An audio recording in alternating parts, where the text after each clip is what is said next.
اسلام آباد کچہری کے باہر خودکش دھماکہ کرنے والے حملہ آور اور اس کے سہولت کار کی شناخت ہو گئی۔ ذرائع نے بتایا کہ اسلام آباد کچہری کے باہر خودکش دھماکہ کرنے والے حملہ آور کا تعلق افغانستان سے ہے، جبکہ سہولت کار کا تعلق باجوڑ سے نکلا۔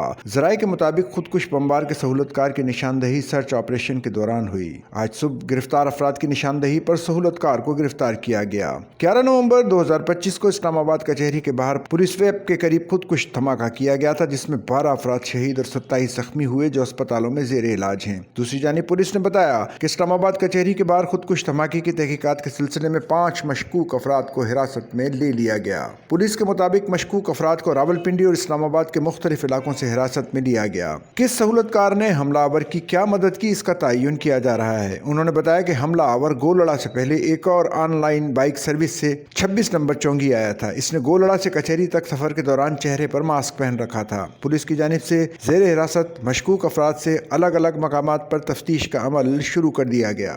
سچل نیوز نیٹ ورک کی ویڈیوز میں خوش آمدید۔ ناظرین، ویڈیو سے متعلق اپنی قیمتی رائے کا اظہار کمنٹ باکس میں ضرور کریں اور چینل کو سبسکرائب کریں۔